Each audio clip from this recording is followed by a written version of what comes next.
Hi there, this is Pride Weekly. We'll start with Monday. Vigils have been held in America for a non-binary teenager who died a day after some kind of altercation at school. Next, Benedict said they were attacked by 3 girls and blacked out in the toilets at Owasso High in Oklahoma.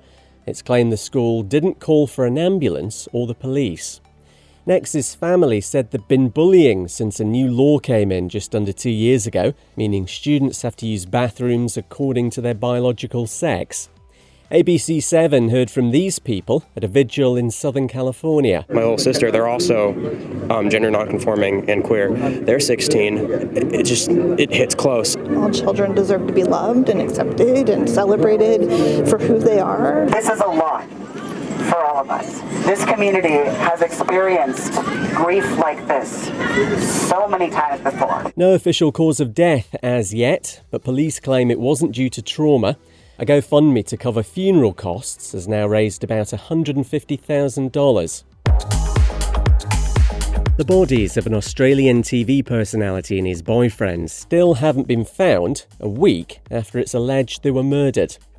Police began searching for Jesse Baird and Luke Davis on Wednesday after items of theirs with blood on them were found in a bin in Sydney. A 28-year-old police officer, Beaumont Lamar Condon, is charged with murder. It's thought he'd been seeing Jesse, who was 26, up until a few months ago. And a town in Canada's narrowly voted to remove a rainbow pedestrian crossing. It'll go from Westlock in Alberta after a campaign by anti-LGBTQ+ activists. They were calling for neutrality in public spaces. Reports their next targets, the removal of actual rainbows from the sky, haven't been confirmed. It's Pride Daily for Tuesday.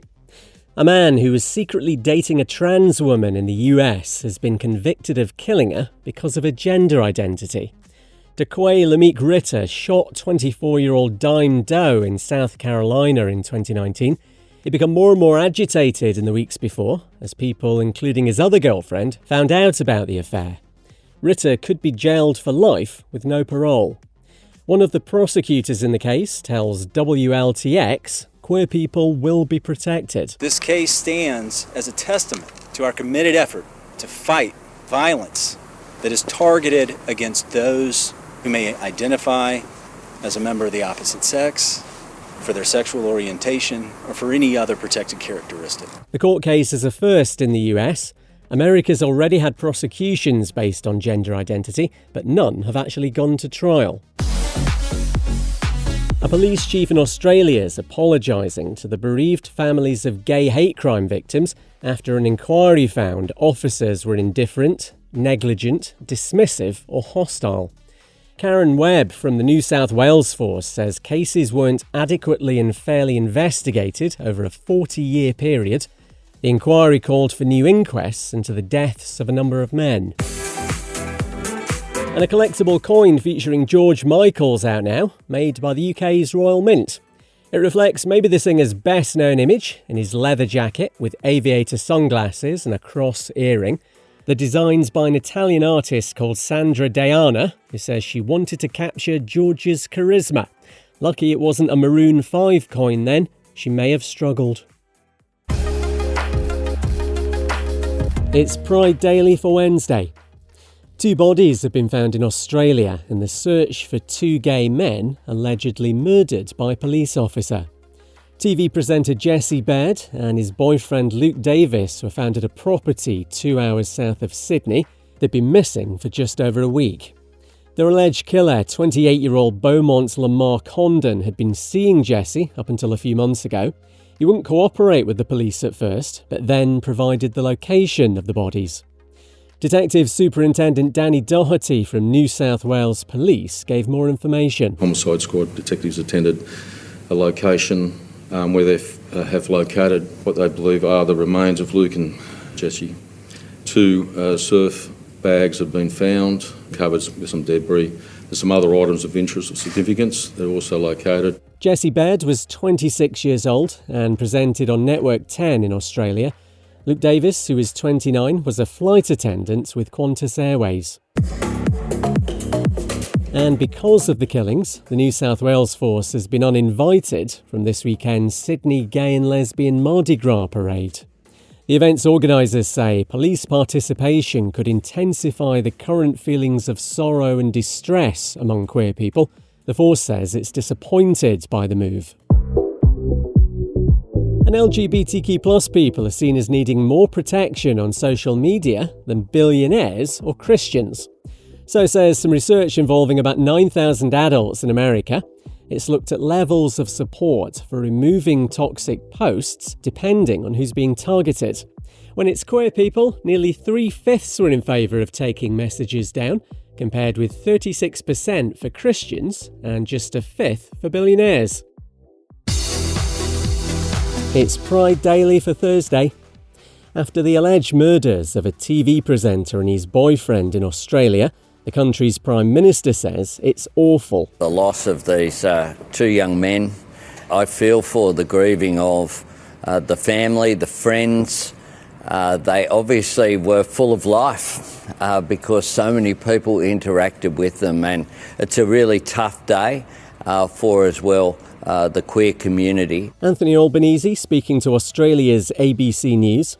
The bodies of 26-year-old Jesse Baird and Luke Davis, who was 29, were found inside surfboard bags south of Sydney on Tuesday. A police officer who'd once dated Jesse is charged with murder. 28-year-old Beaumont Lamar Condon's accused of shooting the pair with his work-issued gun. Friends and colleagues say Jesse was talented and effervescent. Luke's been remembered as a beautiful soul. Ghana's moved closer to making it illegal to identify as queer. The West African countries passed new anti-LGBTQ+ legislation, meaning you could be jailed for 3 years, plus for setting up or financing an LGBTQ+ organisation, there'd be a maximum 5-year sentence. This will only come into effect if it's signed into law by the president. Nana Akufo-Addo says if most Ghanaians want it, he will. And the former home of Freddie Mercury is up for sale in West London. He spent 11 years at Garden Lodge in Kensington, where there's a dressing room with floor-to-ceiling mirrors and a Japan-inspired garden. It's on for offers over £30 million or $38 million US. Could be perfect if, say, you've been sharing a place with other people, but you want to break free. It's Pride Daily for Friday. Let's kick off with something positive ahead of the weekend, or rather someone, the top-notch queer ally that is US actor Nick Offerman. As you may well know, he was part of a gay storyline in a special episode of The Last of Us, the post-apocalypse HBO drama. It portrayed the love story of Bill, his character, and Frank over the course of 20 years, and it was very, very good. Offerman's roles just won him a Best Supporting Performance prize at the Independent Spirit Awards in California, and he's used his acceptance speech to call out the bigoted backlash to the episode. When homophobic hate comes my way and says, "Why did you have to make it a gay story?" We say, because you ask questions like that, it's not a gay story, it's a love story, you asshole. Oh, the filthy mouth on him. Offerman also won an Emmy for his performance earlier this year. Maybe we can be glass half full kind of people on this next one.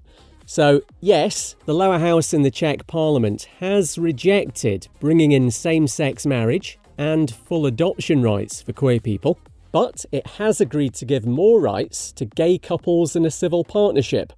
This now gets debated in the Senate there, Parliament's upper house, where some senators say they'll push for complete equality. And here's the response from the governor of Texas after human rights groups wrote to the United Nations about anti-queer discrimination in the US state. Republican Greg Abbott, who's clearly a very articulate man, says the UN can go pound sand. Apparently, that is a saying. The organisations are concerned about 7 new laws there. One bans gender-affirming medical care for trans children, while another stops universities from having diversity and inclusion schemes. Have a nice weekend. I'm Kev McGrath, off to pound my sand. See you Monday.